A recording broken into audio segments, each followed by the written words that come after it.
If you're new here, don't forget to subscribe and turn on notifications so you never miss a deep dive like this one.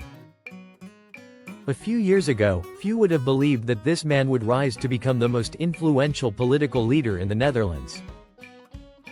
Yet here we are.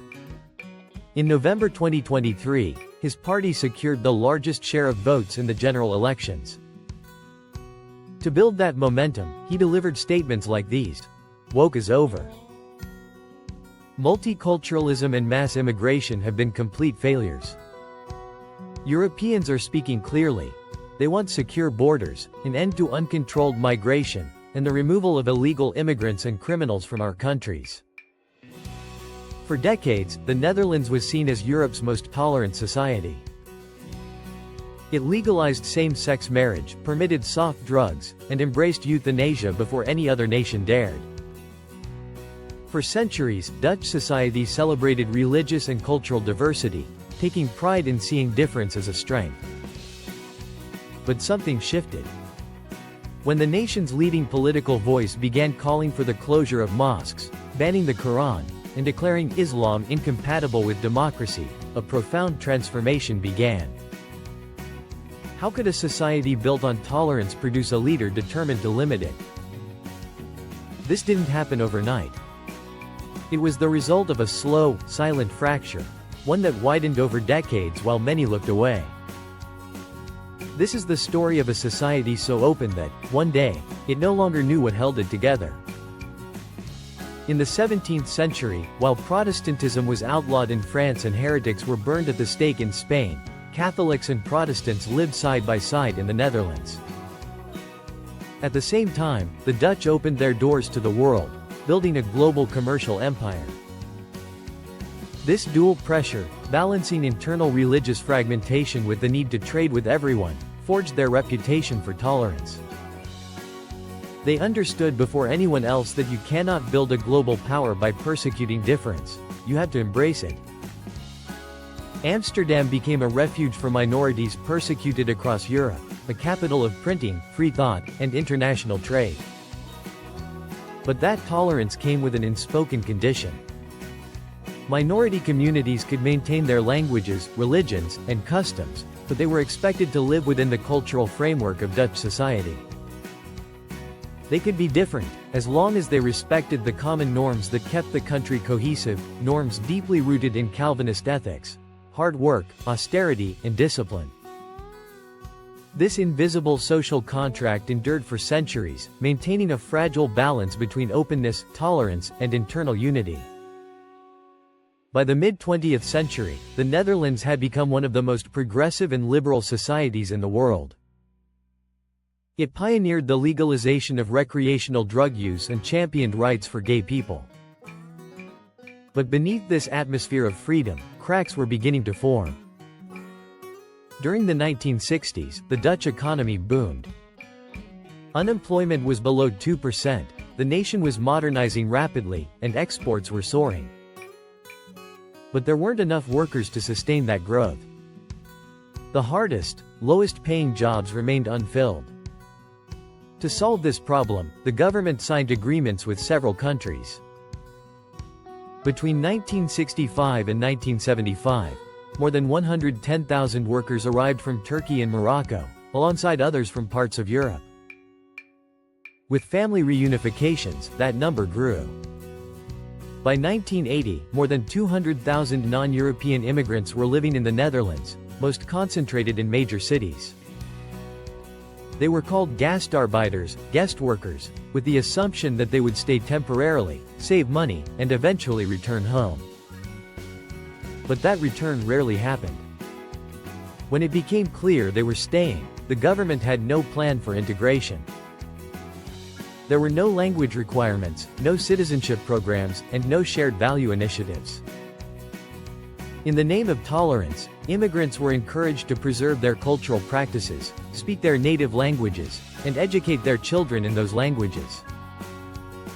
Assimilation was avoided entirely, considered a form of cultural colonialism. For the first time, the Netherlands offered openness without expecting integration in return. The invisible contract of shared norms had been broken. Public housing policies concentrated immigrant families in specific urban neighborhoods, where isolated communities formed over time. Entire districts became enclaves where Dutch was rarely spoken, and where Moroccan or Turkish residents made up more than 80% of the population. The first generation worked hard, avoided trouble, and focused on giving their children better opportunities. But their children, born or raised in the Netherlands, grew up between two worlds. They didn't fully belong to Dutch society, but neither did they feel entirely connected to their parents' culture. By age 23, more than half of young men of Moroccan origin had been suspected of at least one crime, with some studies putting the figure as high as 65%. Neighborhoods like Amsterdam's Bijlmer, originally designed as utopian modernist projects, became hotspots for vandalism, violence, and social neglect. Schools worsened the divide with the rise of black schools, where more than half of the students were from non-Western backgrounds, in some cases, over 90%. This wasn't just about language or religion, it was a fundamental difference in worldview. Studies showed that many Muslim immigrants in Western Europe believed religious rules should take precedence over the laws of their host countries. These were not minor differences. They represented deep cultural divides that began to shape everyday life, from public pools with gender-segregated hours, to pressure on girls to wear the veil, to teachers struggling to maintain authority in classrooms where cultural norms clashed. Economically, the situation strained the welfare state. Unemployment among people of Moroccan or Turkish origin was more than double that of native Dutch citizens, and over 40% of Moroccan households relied partly or entirely on government aid. Social systems, education, healthcare, and security faced increasing pressure. Yet, for decades, political leaders, academics, and much of the media avoided confronting the issue. But the silence didn't erase the problem, it incubated it. In 2002, Pim Fortuyn, a sociologist turned politician, broke that silence. He argued that the issue wasn't immigration itself, but the refusal to integrate, and the unwillingness of Dutch society to even discuss it. Fortuyn wasn't a far-right extremist. He was openly gay, pro-secular, and supportive of the welfare state. But he warned that liberal values, gender equality, freedom of expression, and secularism were at risk. His popularity soared, but just days before the election, he was assassinated by a radical activist who claimed to be protecting Muslims. It was the first political assassination in the Netherlands in over 3 centuries. 2 years later, filmmaker Theo van Gogh was murdered in broad daylight by a Dutch Islamist of Moroccan origin, after releasing a short film criticizing the treatment of women in Islamic contexts. Fear settled in, fear of extremism, but also fear of speaking openly. The cultural logic became clear. Those who pointed out the problem were treated as the problem. Into that environment stepped Geert Wilders. A career politician frustrated with what he saw as the cowardice of traditional parties, he founded the Party for Freedom in 2006. From the start, his message was blunt.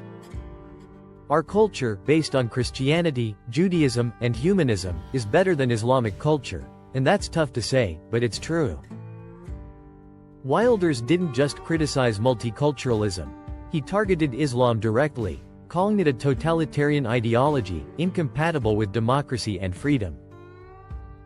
His rhetoric struck a chord with many who felt ignored.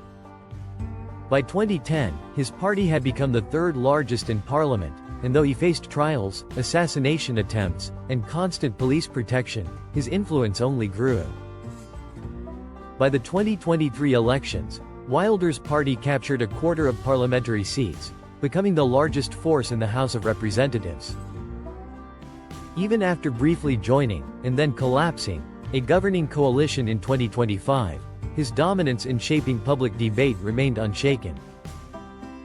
The rise of Geert Wilders wasn't just about one man.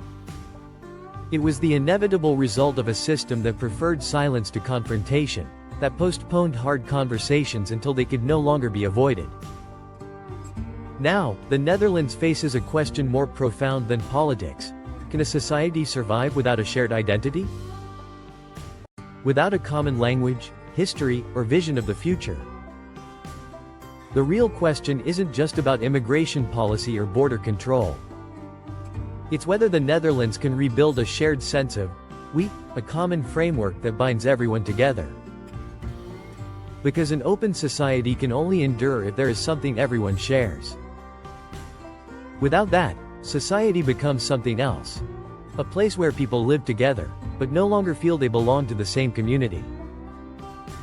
Tease it for today's deep dive from Insight Global.